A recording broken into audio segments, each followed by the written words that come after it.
മുസ്ലിമിനെ സംബന്ധിച്ചിടത്തോളം ഇസ്ലാമിക ലോകത്ത് അതല്ലെങ്കിൽ മുസ്ലിങ്ങളായി അറിയപ്പെടുന്നവർക്കിടയിൽ വ്യത്യസ്തമായ വിഷയങ്ങളിൽ വ്യത്യസ്തമായ അഭിപ്രായങ്ങൾ പ്രകടിപ്പിക്കുക എന്നത് കഴിഞ്ഞ കാലങ്ങളിലൊക്കെ നാം കേട്ടതും കേട്ടുവരുന്നതും ഇപ്പോൾ തുടർന്നുകൊണ്ടിരിക്കുന്നതുമായ ഒരു കേട്ടറിവാണ്. പ്രമാണങ്ങളിൽ സത്യസന്ധമായ കാര്യങ്ങളുണ്ടെങ്കിലും നാട്ടാചാരങ്ങളും സമ്പ്രദായങ്ങളും ഇങ്ങനെയാണ് എന്ന നിലക്ക് ആളുകൾ തർക്കിക്കാറുണ്ട്. അത് മൗലികമായ വിഷയങ്ങളിൽ വരെ തർക്കിക്കുന്ന ആളുകളുണ്ട്.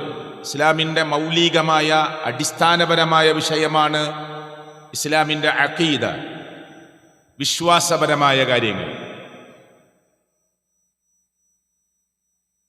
അവന്റെ തൗഹീദുമായി ബന്ധപ്പെട്ട വിഷയം, ഗൗരവമേറിയ ശിർക്കുമായി ബന്ധപ്പെട്ട വിഷയം, അവിടെ വരെ മുസ്ലിങ്ങൾക്കിടയിൽ തർക്കവിതർക്കങ്ങൾ അറിഞ്ഞോ അറിയാതെയോ ആളുകൾക്കിടയിൽ ഉണ്ടായിക്കൊണ്ടിരിക്കുന്നു എന്നത് ഒരു സത്യമാണ്. ഏതൊരു വിഷയം തർക്കമുണ്ടായാലും മുസ്ലിമിന്റെ നിലപാട് എന്താണ് എന്ന് ഖുർആൻ സംശയത്തിനിടമില്ലാതെ പ്രഖ്യാപിച്ചിട്ടുണ്ട്.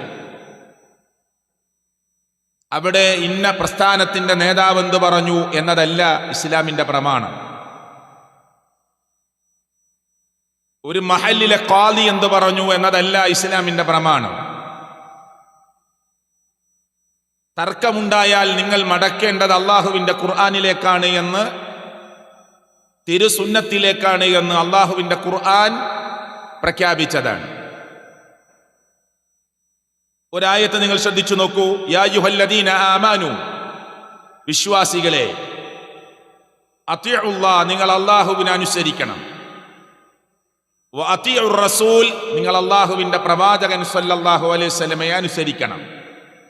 വ ഉലിൽ അംരി മിൻകും, നിങ്ങളിലെ കൈകാര്യകർത്താക്കളെ അനുസരിക്കണം.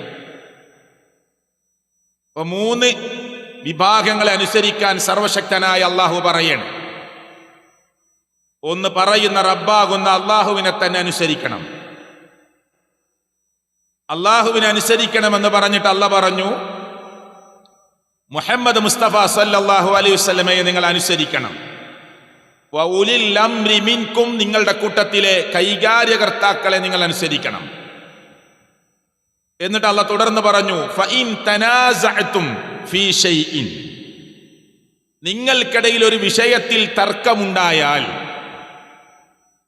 മനുഷ്യരാണ്, അത് പറ്റുമോ ഇല്ലയോ, ശരിയാണോ ശരിയല്ലേ, തർക്കമുണ്ടാവുക എന്നത് മനുഷ്യർക്കിടയിൽ സ്വാഭാവികതയാണ്. അതുകൊണ്ട് ഫഇൻ തനാസഅതും ഫി ഷൈഇൻ, ഒരു വിഷയത്തിൽ നിങ്ങൾക്കിടയിൽ തർക്കമുണ്ടായാൽ, ഫറുദ്ദൂഹു ഇലല്ലാഹി വറസൂൽ, നിങ്ങൾ അള്ളാഹുവിലേക്ക് മടക്കണം, അള്ളാഹുവിന്റെ പ്രവാചകനിലേക്ക് മടക്കണം. അവിടെ 3ാമത്തെ ടീമിനെ അള്ളാഹ് കട്ട് ചെയ്തു. ആയത്തിന്റെ തുടക്കത്തിൽ അള്ളാഹ് പറഞ്ഞത്, നിങ്ങൾ 3 ടീമിനെ അനുസരിക്കണം. എന്നെ അനുസരിക്കണം, അള്ളാഹുവിനെ അനുസരിക്കണം, മുഹമ്മദ് റസൂൽ കരീം സല്ലല്ലാഹു അലൈഹി വസല്ലമയെ അനുസരിക്കണം, നിങ്ങളുടെ നേതാക്കന്മാരായി നിങ്ങളുടെ കൈകാര്യകർത്താക്കളെ അനുസരിക്കണം. എന്നാൽ ഒരു വിഷയത്തിൽ തർക്കമുണ്ടായാലോ, ഫറുദ്ദൂ, നിങ്ങൾ ആ തർക്കമുള്ള വിഷയത്തെ മടക്കണം, ഇലല്ലാഹ്, അള്ളാഹുവിലേക്ക് മടക്കണം, വർ റസൂൽ, അള്ളാഹുവിന്റെ പ്രവാചകനിലേക്ക് സല്ലല്ലാഹു അലൈഹി വസല്ലമയിലേക്ക് മടക്കണം. അവിടെ 3ാമത്തെ ടീമിനെ അള്ളാഹ് മാറ്റി നിർത്തി.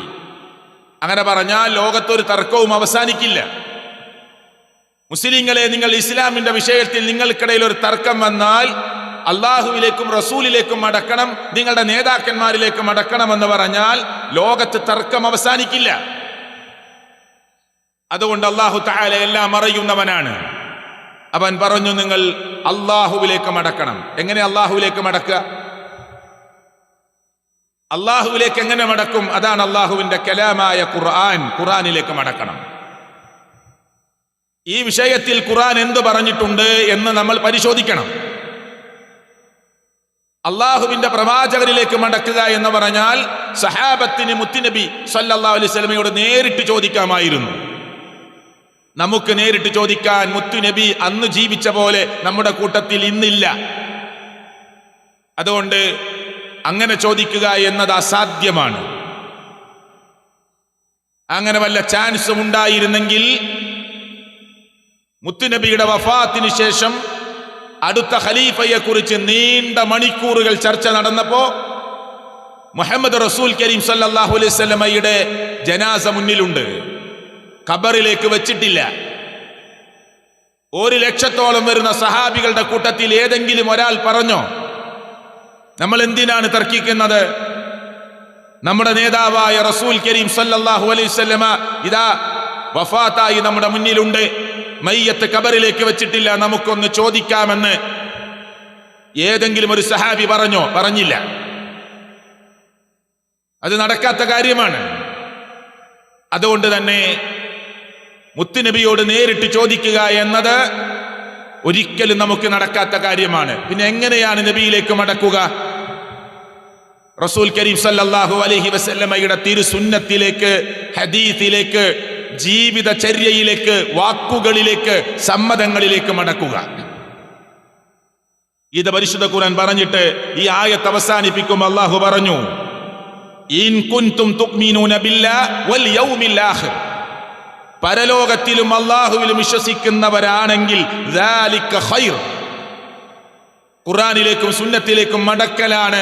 തർക്കമുണ്ടാകുമ്പോൾ അങ്ങനെ മടക്കുക എന്നതാണ് നിങ്ങൾക്ക് ഖൈർ എന്ന് പറഞ്ഞുകൊണ്ടാണ് അല്ലാഹു തആല ആ ആയത്ത് അവസാനിപ്പിക്കുന്നത്.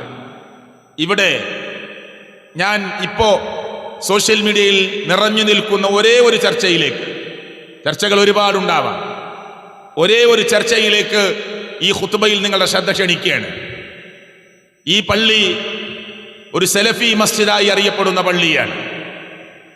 ഈ ഭവനത്തിൽ പുരുഷന്മാർക്കും സ്ത്രീകൾക്കും ജുമഅയിലും ജമാഅത്തിലും പങ്കെടുക്കാം.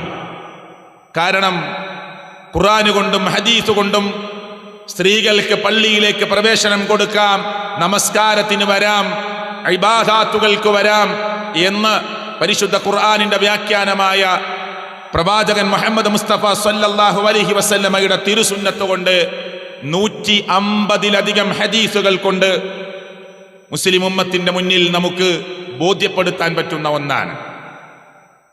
മുൻഗാമികളായ ആളുകൾക്കും സ്ത്രീകൾക്ക് പള്ളിയിൽ പ്രവേശനം നൽകിയിരുന്നുവെന്നും അവർ ജമാഅത്തിൽ പങ്കെടുത്തിരുന്നുവെന്നുമാണ് ഞാൻ ഓതിവച്ച ആയത്ത് കൊണ്ട് മനസ്സിലാകുന്നത്. ഞാൻ ഓതിവച്ച ആയത്തിൽ എന്താണുള്ളത്? യാ മറിയം, അല്ലാഹു വിളിക്കുക, യാ മറിയം, മറിയം ബീവിയെ വിളിച്ചുകൊണ്ട് അല്ലാഹു തആല പറയാ. എന്താ പറഞ്ഞത്? യാ മറിയം ഉഖ്നുതി ലിറബ്ബിക് വസ്ജുദി. കണ്ടോ? സുജൂദ് ചെയ്യണം മറിയമേ നീ, വർക്കഈ, നീ സുജൂദ് ചെയ്യണം, റുകൂഅ് ചെയ്യണം. ആരുടെ കൂടെ? മഅർ റാക്കിഈൻ, റുകൂഉം സുജൂദും ചെയ്യുന്നവരുടെ കൂടെ. ഓ മറിയമേ, താങ്കൾ നീ സുജൂദിൽ ഏർപ്പെടണം, റുകൂഇൽ ഏർപ്പെടണം. ഈ ആയത്തിനെ വിശദീകരിക്കുന്ന സ്ഥലത്ത് പ്രിയപ്പെട്ടവരെ പണ്ഡിത ലോകം ഈ വിഷയം ചർച്ച ചെയ്തിട്ടുണ്ട്. അതുകൊണ്ടാണ് ഞാനിത് പറഞ്ഞത്. അപ്പോ മുഹമ്മദ് മുസ്തഫ സല്ലല്ലാഹു അലൈഹി വസല്ലമയുടെ ഉമ്മത്ത് മാത്രമല്ല, മറിയം ബീവി ജീവിച്ചത് തന്നെ പള്ളിയിലാണ്. മറിയം ബീവി ജീവിച്ചത് തന്നെ പള്ളിയിലാണ്. ആ മറിയം ബീവിക്ക് വേണമെങ്കിൽ ആ പള്ളിയുടെ മൂലയിൽ ഒറ്റയ്ക്ക് നമസ്കരിക്കാമായിരുന്നു. പക്ഷെ അല്ലാഹു ഖുർആനിൽ പറയുന്നത്, മറിയമേ, റുകൂഅ് ചെയ്യുന്നവരുടെ കൂടെ, സുജൂദ് ചെയ്യുന്നവരുടെ കൂടെ നീയും സുജൂദ് ചെയ്യണം, നീയും റുകൂഅ് ചെയ്യണം എന്ന് പറഞ്ഞതിനർത്ഥം എന്താ? അവിടുത്തെ ജമാഅത്ത് നമസ്കാരങ്ങളിൽ, പ്രാർത്ഥനകളിൽ മറിയമിനോട് പങ്കെടുക്കാനാണ് അല്ലാഹു തആല ഖുർആനിലൂടെ പറയുന്നത്. മുഹമ്മദ് മുസ്തഫ സല്ലല്ലാഹു അലൈഹി വസല്ലമയിൽ നിന്ന് ധാരാളം വചനങ്ങൾ, ഞാൻ പറഞ്ഞു 150-ലധികം ഹദീസുകൾ. ഈ പള്ളിയിൽ വരുന്നവർ നിങ്ങളുടെ ഭാര്യമാരെ, നിങ്ങളുടെ ഉമ്മമാരെ, നിങ്ങളുടെ പെങ്ങന്മാരെ, നിങ്ങളുടെ പെൺകുട്ടികളെ പള്ളിയിലേക്ക് കൊണ്ടുവരുന്നവരാണ്, അല്ലെങ്കിൽ സമ്മതം കൊടുക്കുന്നവരാണ്. നിർബന്ധം അവർക്കില്ല. പിന്നെ എന്തിനാണ് ഈ ഖുത്ബയിൽ ഇത് പറയുന്നത്? ഇപ്പോൾ സോഷ്യൽ മീഡിയ കുറെ കാലം ഈ വിഷയം ചർച്ച ചെയ്ത് അതൊന്ന് അവസാനിപ്പിച്ച് വീണ്ടും ഇപ്പോ ഗൗരവമേറിയ ചർച്ചയിലേക്ക് സോഷ്യൽ മീഡിയ ഈ വിഷയത്തിൽ കടന്നു പോകുന്നുണ്ട്. ഒരു തങ്ങളുടെ മകൾ സ്ത്രീകൾക്ക് പള്ളിയിലേക്ക് പോകാമെന്ന് പറഞ്ഞതിനെ തുടങ്ങി ഒരു ചാനൽ ചർച്ചയിൽ അറിയപ്പെട്ട തങ്ങളുടെ മകൾ സ്ത്രീകൾക്ക് പള്ളിയിൽ അവിടെ പ്രവേശനം കൊടുക്കണം എന്ന് പറഞ്ഞതിനെ തൊട്ട് 16 വയസ്സുള്ള പ്രായപൂർത്തിയെത്താത്ത ഒരു ചെറിയ കുട്ടിയുടെ വർത്തമാനത്തെ നിങ്ങൾ ചർച്ചക്കെടുക്കരുത് എന്ന് പറഞ്ഞുകൊണ്ട് ആ പെൺകുട്ടിയുടെ ഉപ്പയാകുന്ന തങ്ങൾ തിരുത്തു കൊടുക്കുകയാണ്. അതിനെ ചൊല്ലി സോഷ്യൽ മീഡിയകളിൽ, ചാനലുകളിൽ ചർച്ച നടക്കുന്നു. ഇവിടെ തങ്ങൾ തിരുത്തിയോ, തങ്ങളുടെ മകൾ സമ്മതം കൊടുക്കുന്നുവോ, ഒരു മൗലവി പറയുന്നോ, ഒരു മുസ്ലിയാർ പറയുന്നുവോ, അതല്ലെങ്കിൽ ഏതെങ്കിലും ഖാദി പ്രഖ്യാപിക്കുന്നുവോ, അതല്ലെങ്കിൽ ഏതെങ്കിലും മേക്കാലികൾ പറയുന്നുവോ, എതിർക്കുന്നുവോ എന്നതല്ല ഇസ്ലാമിന്റെ വിഷയം. ഖുർആനും സുന്നത്തും എന്ത് പറഞ്ഞു? ഞാൻ ചില വചനങ്ങൾ പ്രമാണത്തിൽ നിന്ന് കേൾപ്പിക്കാം. ഈ വിഷയത്തിൽ നമ്മൾ ഈ വിഷയം പഠിക്കണം. നമ്മുടെ അയൽവാസികൾക്കും കുടുംബങ്ങൾക്കും ഈ വിഷയം പറഞ്ഞു കൊടുക്കണം. ഇബ്നു ഉമർ റളിയല്ലാഹു അൻഹുവിൽ നിന്ന് നിവേദനം ചെയ്യുന്ന വചനത്തിൽ കാണാം, അന്ന റസൂലല്ലാഹ് സ്വല്ലല്ലാഹു അലൈഹി വസല്ലം, മുഹമ്മദ് മുസ്തഫ സ്വല്ലല്ലാഹു അലൈഹി വസല്ലമ പറഞ്ഞു, ഖാല ലാ തംനഉ ഇമാ അല്ലാഹ്, നിങ്ങൾ അല്ലാഹുവിന്റെ അടിയാത്തുകളെ തടയരുത്. ചില റിപ്പോർട്ടിൽ പള്ളിയെ തൊട്ട് തടയരുത് എന്നാ. അപ്പൊ പണ്ഡിതന്മാർ പറയുന്നത്, ചാനൽ ചർച്ചയിൽ പറയുന്നത്, പള്ളിയിലേക്ക് സ്ത്രീകൾ വരരുത് എന്ന് ഞങ്ങൾക്കാർക്കും വാദമില്ല. അവർക്ക് വരാം, വരുന്നുണ്ടല്ലോ. പള്ളിയുടെ ഉദ്ഘാടന വേദിയിൽ ഞങ്ങൾ പള്ളിയിൽ അവരെ പ്രവേശിപ്പിക്കാറുണ്ട്. അതുകൊണ്ട് പള്ളിയിൽ സ്ത്രീകൾ വരരുത് എന്ന വാദം ഞങ്ങൾക്കില്ല. എന്നാൽ ഈ ഹദീസിൽ ശ്രദ്ധിച്ചോളൂ, ലാ തംനഉ ഇമാ അല്ലാഹ്, അല്ലാഹുവിന്റെ അടിയാത്തുകളെ നിങ്ങൾ തടയരുത്. എന്തിൽ നിന്ന്? അൻ യുസല്ലീന ഫിൽ മസ്ജിദി, പള്ളിയിൽ നമസ്കരിക്കുന്നതിനെ തൊട്ട് തടയരുത്. പള്ളിയിൽ വരുന്നതിനെ തടയരുത് എന്നല്ല, പള്ളിയിൽ അവർ നമസ്കരിക്കുന്നത് നിങ്ങൾക്ക് തടയാൻ അവകാശമില്ല എന്ന് അള്ളാഹുവിന്റെ പ്രവാചകനെ ഉദ്ധരിച്ച് മുത്തബിഉസ് സുന്ന എന്നറിയപ്പെടുന്ന ഇബ്നു ഉമർ റളിയല്ലാഹു അൻഹുമാ, ആ മഹാനായ സഹാബിയാണ് ലോകത്തോട് പറയുന്നത്. പ്രിയപ്പെട്ടവരെ, ഇത് ഇബ്നു മാജ ഉദ്ധരിക്കുന്നുണ്ട്. മുസ്നദ് അഹ്മദിൽ 6395 ഹദീസായി, 4962 ഹദീസായി വ്യത്യസ്ത നമ്പറുകളിൽ ഈ ഹദീസ് കാണാൻ സാധിക്കും. എവിടെ? ഇമാം അഹ്മദ് റഹ്മത്തുള്ളാഹിയുടെ മുസ്നദിൽ കാണാം, ഇബ്നു മാജ ഉദ്ധരിച്ച ഹദീസുകളിൽ കാണാം, ഇനിയും വേറെ ഹദീസുകളിൽ കാണാം. മറ്റൊരു റിപ്പോർട്ട് നിങ്ങൾ ശ്രദ്ധിച്ചോളൂ. ഇബ്നു ഉമർ റളിയല്ലാഹു അൻഹു തന്നെ പറയുകയാണ്, റിപ്പോർട്ട് ചെയ്യുകയാണ്, അനിൻ നബി സല്ലല്ലാഹു അലൈഹി വസല്ലം ഖാല, അവിടുന്ന് പറഞ്ഞു, പ്രവാചകനെ തൊട്ട് പറയുകയാണ്, ഉദ്ധരിക്കുകയാണ്. നബി സല്ലല്ലാഹു അലൈഹി വസല്ലം പറഞ്ഞിട്ടുണ്ട്, ഇദസ്തഅദനകും നിസാഉകും ബില്ലൈലി, നിങ്ങളുടെ ഭാര്യമാർ, നിങ്ങളുടെ സ്ത്രീകൾ നിങ്ങളോട് അനുവാദം ചോദിച്ചാൽ, എപ്പോൾ? ബില്ലൈലി, രാത്രിയിൽ നിങ്ങളോട് നിങ്ങളുടെ ഭാര്യമാർ അനുവാദം ചോദിക്കുകയാണ്, ഇലൽ മസ്ജിദി, പള്ളിയിലേക്ക് പുറപ്പെടാൻ വേണ്ടി, ഫഅ്ദനൂ ലഹുന്ന, അവർക്ക് നിങ്ങൾ അനുവാദം കൊടുക്കണം. ആരാ പറയുന്നത്? ഇബ്നു ഉമർ റളിയല്ലാഹു പറയാ, നബി സല്ലല്ലാഹു അലൈഹി വസല്ലം ഞങ്ങളെ പഠിപ്പിച്ചു, നിങ്ങളുടെ ഭാര്യമാർ രാത്രിയിൽ പള്ളിയിലേക്ക് പോവട്ടെ എന്ന് ചോദിച്ചാൽ ഫഅ്ദനൂ ലഹുന്ന, നിങ്ങൾ അവർക്ക് അനുവാദം കൊടുക്കണം. ആരാ ഉദ്ധരിക്കുന്ന ഹദീസ്? ഇമാം ബുഖാരിയാണ് ഉദ്ധരിക്കുന്നത്. അടുത്ത ഹദീസ് കേട്ടോളൂ, ലാ തംനഉൻ നിസാഅ, നിങ്ങൾ നിങ്ങളുടെ സ്ത്രീകളെ തടയരുത്, ഹുദൂലഹുന്ന, അവർക്കുമുണ്ട് ഓഹരി, അവർക്കുമുണ്ട് റോള്, അവർക്കുമുണ്ട് പങ്ക്, മിനൽ മസ്ജിദി, പള്ളിയിൽ നിന്നുള്ള അവരുടെ ഓഹരി നിങ്ങൾ തടയരുത്. എന്താണ് അവർക്ക് പള്ളിയിൽ നിന്നുള്ള ഓഹരി? പള്ളിയിൽ അവർക്ക് നിർവഹിക്കാനുള്ള പങ്ക് എന്താണ്? പള്ളിയിൽ പോയി പ്രാർത്ഥിക്കുക, നമസ്കരിക്കുക എന്നതാണ്. അത് നിങ്ങൾക്ക് തടയാൻ അവകാശമില്ല എന്ന് പ്രവാചകൻ മുഹമ്മദ് മുസ്തഫ സ്വല്ലല്ലാഹു അലൈഹി വസല്ലം. അടുത്ത ഹദീസ് ശ്രദ്ധിച്ചോളൂ, അനസ് ഇബ്നു മാലിക് റളിയല്ലാഹു അൻഹു അനിൻ നബി സ്വല്ലല്ലാഹു അലൈഹി വസല്ലം ഖാല ഇന്നി ലഅദ്ഖുലു ഫിസ്സലാത്ത്, പ്രവാചകൻ സ്വല്ലല്ലാഹു അലൈഹി വസല്ലം പറയാ, ഞാൻ പള്ളിയിലേക്ക് നിസ്കാരത്തിലേക്ക് പ്രവേശിക്കാൻ സമയത്ത് ഫഉരീദു, ഞാൻ ഉദ്ദേശിക്കും, ഇത്വാലതഹാ, ഈ നിസ്കാരം ഒന്ന് നീട്ടി നിസ്കരിക്കണം, ഒന്ന് ദീർഘമായി നിസ്കരിക്കണമെന്ന് ഞാൻ വിചാരിക്കും. പക്ഷേ ഫഅസ്മഉ ബുകാഅ അസ്സബി, കുട്ടികളുടെ കരച്ചിൽ ഞാൻ കേൾക്കും.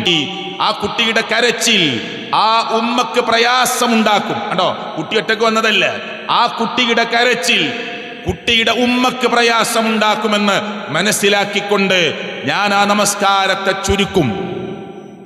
ആരാ പറയുന്നത്? മുഹമ്മദ് മുസ്തഫ സല്ലല്ലാഹു അലൈഹി വസല്ലം. അതാണ് ആ പ്രയോഗം, ഫഅതജവ്വസു, മിമ്മാ അഅലമു മിൻ ശിദ്ദതി വജ്ദി ഉമ്മിഹി മിൻ ബുഖാഇഹി. ആ കുട്ടിയുടെ കരച്ചിൽ ആ കുട്ടിയുടെ ഉമ്മാക്ക് പ്രയാസമുണ്ടാക്കുമെന്ന നിലക്ക് ഞാൻ നീട്ടി നമസ്കരിക്കാൻ വിചാരിച്ച നമസ്കാരത്തെ ഞാൻ ചുരുക്കുമെന്ന് പറയുന്നത് മുഹമ്മദ് മുസ്തഫ സ്വല്ലല്ലാഹു അലൈഹി വസല്ലം. ഇനി കേരളത്തിലെ മുസ്ലിങ്ങളിൽ ഭൂരിപക്ഷ മുസ്ലിങ്ങൾ ഏത് മദ്ഹബിന്റെ ആളുകളാ? ഈ പള്ളിയിൽ വന്ന ആളുകൾ സലഫി പള്ളിയിലേക്ക് വരുന്നവരും ഈ ആദർശത്തെ ഉൾക്കൊള്ളാൻ ഉദ്ദേശിക്കുന്നവരും തൗഹീദ് മനസ്സിലാക്കിയവരും ശിർക്കിൽ നിന്ന് മാറി നിൽക്കുന്നവരുമൊക്കെ ആവാനാണ് 99% സാധ്യതകളുള്ളത്. അല്ലാത്ത ആളുകളും വന്ന് കേൾക്കും, കാര്യങ്ങളെ കേട്ട് പഠിച്ചു മനസ്സിലാക്കും. അങ്ങനെ മാറി വന്നവരാണ് കേരളക്കരയിലെ മഹാഭൂരിപക്ഷ സലഫി പ്രവർത്തകന്മാരും. അള്ളാഹു കൂടുതൽ പഠിക്കാനുള്ള തൗഫീക്ക് മുസ്ലിം ഉമ്മത്തിന് നൽകുമാറാകട്ടെ. ഞാൻ പറയുന്നത് ഷാഫി മദ്ഹബ് എന്ന് പറയുന്ന കേരളത്തിലെ മഹാഭൂരിപക്ഷ മുസ്ലിങ്ങൾ അംഗീകരിക്കുന്ന മദ്ഹബിലെ അഭിപ്രായം എന്താ? സ്ത്രീകൾ പള്ളിയിൽ വന്നാൽ ജുമയിൽ പങ്കെടുത്താൽ ഷാഫി മദ്ഹബിന്റെ അഭിപ്രായം എന്താ? അതാണല്ലോ പറയുക, ഞങ്ങൾ ഷാഫി മദ്ഹബിന്റെ ആളുകളാണ്. എന്നാ കേട്ടോളൂ. ഫഖദ് നഖല ഇബ്നുൽ മുൻദിർ വഗൈറുഹു. ഇത് പറയുന്നത് ആരാന്നറിയോ? രണ്ടാം ഷാഫി എന്നറിയപ്പെടുന്ന ഇമാം നബവി റഹ്മത്തുള്ളാഹി അലൈഹി. വലിയ പണ്ഡിതനാണ്. ലോകം അദ്ദേഹത്തെ വിളിച്ചത് രണ്ടാം ഷാഫി എന്നാണ്. ഇമാം ഷാഫി റഹ്മത്തുള്ളാഹി അലൈഹി വലിയ പണ്ഡിതനാണ്. അദ്ദേഹത്തിന്റെ പേരിൽ രണ്ടാമത്തെ ഷാഫി എന്ന് പേര് വിളിക്കുന്ന അൽ-അദ്ഖാർ എന്ന് പറയുന്ന പ്രസിദ്ധമായ ഗ്രന്ഥം, അത് അപ്പുറമുള്ള ധാരാളം ഇൽമ് ലോകത്തിന് സമ്മാനിച്ച ഇമാം നബവി റഹ്മത്തുള്ളാഹി അലൈഹി പറയാണ്, ഇജ്മാ ഉണ്ട്. എന്താ ഇജ്മാ എന്ന് പറഞ്ഞാൽ? ഞങ്ങൾക്കിടയിൽ പണ്ഡിതന്മാർക്കിടയിൽ ഐക്യകണ്ഠേനയുള്ള അഭിപ്രായമാണ്. അഭിപ്രായ വ്യത്യാസമില്ലാതെ ഒരുമിച്ച് പ്രഖ്യാപിക്കുകയാണ്. എന്താ പ്രഖ്യാപിക്കുന്നത്? ഫഖദ് നഖല ഇബ്നുൽ മുൻദിർ വഗൈറുഹു അൽ ഇജ്മാഅ അല അന്നഹ ലൗ ഹളറത് വസ്വല്ലത്തിൽ ജുമാ. ഒരു സ്ത്രീ ജുമഅക്ക് വന്നു, ജുമഅക്ക് ഹാജരായി, വസ്വല്ലത്തിൽ ജുമാ, ജുമാ നമസ്കരിച്ചു, ജാസ, അവളുടെ ജുമാ ജായിസാണ്, അനുവദനീയമാണ്. ആരാ പറയണത്? ഷാഫി മദ്ഹബ്. എന്തുകൊണ്ട് എന്നുകൂടി അദ്ദേഹം പറയുന്നു. പണ്ഡിത ലോകത്തെ ഐക്യകണ്ഠേനമുള്ള അഭിപ്രായമായി ഇമാം നബവി, പ്രിയപ്പെട്ടവരെ, എന്തുകൊണ്ടാണ് അങ്ങനെ അവൾക്കത് അനുവദനീയമാണ് എന്ന് പറയാനുള്ള കാരണം? വഖദ് സബതത്തിൽ അഹാദീസു സ്വഹീഹ, ധാരാളം കുറ്റമറ്റതായ, നോക്കൂ, കുറ്റമറ്റതായ ധാരാളം ഹദീസുകൾ വന്നിട്ടുണ്ട്. ആ പ്രയോഗം നോക്ക്. വഖദ് സബതത്തിൽ അഹാദീസു സ്വഹീഹ അൽ മുസ്തഫീല, ഒരാൾക്കും കുറ്റപ്പെടുത്താൻ പറ്റാത്ത വിധത്തിലുള്ള സ്ഥിരപ്പെട്ട സ്വഹീഹായ ഹദീസുകൾ വന്നിട്ടുണ്ട്. എന്താ വന്നത്? അന്നന്നിസാ, സ്ത്രീകൾ തീർച്ചയായും, കുന്ന, അവരായിരുന്നു, യുസല്ലീന, അവർ നമസ്കരിച്ചവരായിരുന്നു, ഖൽഫ റസൂലില്ലാ സ്വല്ലല്ലാഹു അലൈഹി വസല്ലം, നബിയുടെ പിറകിൽ നിന്നുകൊണ്ട്, ഫീ മസ്ജിദിഹി, വീട്ടിലല്ല, ഫീ മസ്ജിദിഹി, മുത്തുനബിയുടെ പള്ളിയിൽ നബിയുടെ പിറകിൽ നിന്നുകൊണ്ട്, ഖൽഫ റിജാലി, പുരുഷന്മാരുടെ പിറകിലായിക്കൊണ്ട് ആ കാലഘട്ടത്തിൽ സ്ത്രീകൾ നമസ്കരിച്ചവരായിരുന്നു എന്നത് സ്വഹീഹായ കുറ്റമറ്റതായ ധാരാളം ഹദീസുകളിൽ വന്നതുകൊണ്ട് ആ സ്ത്രീകൾക്ക് ജുമഅയിൽ പങ്കെടുത്താൽ അവരുടെ ജുമഅ അനുവദനീയമാണ്, അവർക്കത് ഹലാലാണ്, അവർക്കത് ജായിസാണ് എന്ന കാര്യത്തിൽ അഭിപ്രായ വ്യത്യാസമില്ല എന്ന് ഇമാം നബവി റഹ്മത്തുള്ളാഹി അലൈഹി. കണ്ടോ, ഇത് എത്ര ക്ലിയർ ആയിട്ട് അതെവിടെ പ്രഖ്യാപിക്കുന്നത്? ശറഹുൽ മുഹദ്ദബിലാണ്. ഷാഫി മദ്ഹബിലെ കേരളക്കരയിലെ വലിയ വലിയ പള്ളികളിൽ ദർസ് നടക്കുന്ന സ്ഥലങ്ങളിൽ വലിയ പണ്ഡിതന്മാർ വായിച്ചു കൊടുക്കുന്ന, ഓതിക്കൊടുക്കുന്ന പ്രസിദ്ധമായ ശറഹുൽ മുഹദ്ദബിലാണ് ഇമാം നബവിയുടെ ഈ പണ്ഡിത ലോകത്തിന്റെ ഇജ്മാഇന്റെ ഖൗല് കിടക്കുന്നത്. അനുവദനീയമാണ് എന്ന് മാത്രമല്ല, അതിന് ബലം നൽകുന്ന ധാരാളം ഹദീസുകൾ വന്നിട്ടുണ്ട്. ഇനി ഒരു ഹദീസ് കൂടി നിങ്ങൾ ശ്രദ്ധിച്ചോളൂ. അൻ ആയിഷ റളിയല്ലാഹു അൻഹ ഖാലത്ത്, ആയിഷ ബീബി റളിയല്ലാഹു അൻഹ പറയുകയാണ്, കുന്ന നിസാഉൽ മുഅ്മിനാത്തി, സാധാരണ നമ്മുടെ വീട്ടിലെ നമ്മുടെ ഉമ്മ ചിലപ്പോൾ പള്ളിയിലേക്ക് നിങ്ങളൊന്ന് വന്നോളൂ, ഖുത്ബ കേട്ടോളൂ എന്ന് പറഞ്ഞാൽ ഉമ്മ ചോദിക്കുന്ന ചോദ്യമുണ്ട്, പണ്ഡിതന്മാർ പഠിപ്പിച്ചു കൊടുത്തതാണ്. ഐഷ ബീബി പള്ളിയിൽ പോയതിന്റെ തെളിവെവിടെ? ഹഫ്സ ബീബി റളിയല്ലാഹു അൻഹ പള്ളിയിൽ പോയതിന്റെ തെളിവെവിടെ? ഉമ്മു സലമ റളിയല്ലാഹു അൻഹ പള്ളിയിൽ പോയതിന്റെ തെളിവെവിടെ? ഓരോരുത്തരുടെ പേരിലും ഇങ്ങനെ തെളിവ് കാണിച്ചു കൊടുക്കണം. എന്നാൽ ഐഷ ബീബി റളിയല്ലാഹു അൻഹ, നമ്മുടെ ഉമ്മ പറയുകയാണ്, കുന്ന നിസാഉൽ മുഅ്മിനാത്ത്, മുഅ്മിനാത്തുകളായ സ്ത്രീകളായിരുന്നു, യഷ്ഹദിന, അവർ വരുമായിരുന്നു, പങ്കെടുക്കുമായിരുന്നു, സാക്ഷിയാകുമായിരുന്നു, മഅ റസൂലില്ല, റസൂൽ കരീം സല്ലല്ലാഹു അലൈഹി വസല്ലമയുടെ കൂടെ. ഏത് നിസ്കാരത്തിനെന്നറിയോ? സ്വലാത്തൽ ഫജ്രി, സ്വലാത്തൽ ഫജ്രി, സുബഹി നമസ്കാരത്തിന് അവർ വരും. എങ്ങനെയാണ് അവർ വരിക? മുതലഫിആത്തിൻ ബിമുറൂതിഹിന്ന, അവർ മൂടുപടം പുതച്ചുകൊണ്ട് മൂടിപ്പുതച്ചുകൊണ്ടാണ് അവർ വരിക. സുമ്മ യൻഖലിബിന ഇലാ ബുയൂതിഹിന്ന ഹൈന യഖ്ളീന സ്വലാ, നമസ്കാരം കഴിഞ്ഞ ഉടനെ അവരവരുടെ വീടുകളിലേക്ക് മടങ്ങിപ്പോകുമായിരുന്നു. ലാ യഅരിഫുഹുന്ന അഹദും മിനൽ ഗലസ്, ഇരുട്ടുകൊണ്ട് അവരെ ആർക്കും തിരിച്ചറിയുമായിരുന്നില്ല. ഇതിലും വലിയ തെളിവ് എന്താ വേണ്ടത്? സുബൈക്ക് മുക്മിനാത്തുകളായ സ്ത്രീകൾ പള്ളിയിൽ വരുമായിരുന്നു. മൂടിപ്പുതച്ചിട്ടാണ് വരിക. നിസ്കാരം കഴിഞ്ഞ ഉടനെ അവരവരുടെ വീടുകളിലേക്ക് മടങ്ങിപ്പോകും. ഇരുട്ടുകൊണ്ട് അവരെ ആർക്കും തിരിച്ചറിയുമായിരുന്നില്ല. ഇത് കേട്ടാൽ പണ്ഡിതന്മാർ വലിയ കേരളത്തിൽ അറിയപ്പെടുന്ന, ഞാനൊരു ഖുത്ബയിൽ അങ്ങനെ പേരൊന്നും എടുത്തു പറയാൻ ആഗ്രഹിക്കണില്ല, ഒരു അറിയപ്പെട്ട പണ്ഡിതൻ പറഞ്ഞ എന്താ അറിയോ? ഒരു വലിയ പ്രസ്ഥാനത്തിന്റെ അമരക്കാരൻ പറഞ്ഞത്, ഈ ഹദീസൊക്കെ ഞങ്ങളും കണ്ടിട്ടുണ്ട്, ഞങ്ങൾ പഠിച്ചതുമാണ്, ഞങ്ങൾ കുട്ടികൾക്ക് ഓതിക്കൊടുത്തതുമാണ്. പക്ഷെ ഈ ഹദീസിന്റെ വിവക്ഷ നിങ്ങൾ പറയുന്നത് പോലെയല്ല. പിന്നെന്താ വിവക്ഷ? അത് വീട്ടിന്റെ ഉള്ളിൽ നിസ്കരിക്കാൻ വേണ്ടി റൂമുണ്ട്, ആ റൂമിൽ നിസ്കരിച്ച കഥയാണ് ഈ പറയുന്നത്. അപ്പൊ പിന്നെ നബിയുടെ കൂടെ അവര് എന്തൊക്കെ ഹദീസിൽ നബി സല്ലല്ലാഹു അലൈഹി വസല്ലമയുടെ കൂടെ സ്വലാത്തൽ ഫജ്രി, സുബൈ നമസ്കാരത്തിന് എങ്ങനെ മുതലഫിആത്തിൻ ബിമുറൂതിഹിന്ന, മൂടി പുതച്ചവരായി വരുന്നു. സുമ്മ പിന്നെ യൻഖലിബിന ഇലാ ബുയൂതിഹിന്ന, അവരവരുടെ വീടുകളിലേക്ക് മടങ്ങിപ്പോകുന്നു. എപ്പോ? ഹീന യഖ്ളീന സ്വലാ, നമസ്കാരം കഴിഞ്ഞ ഉടനെ. ലാ യഅരിഫുഹുന്ന അഹദും മിനൽ ഗലസ്, ഇരുട്ടുകൊണ്ട് അവരെ തിരിച്ചറിയുമായിരുന്നില്ല. ആർക്ക്?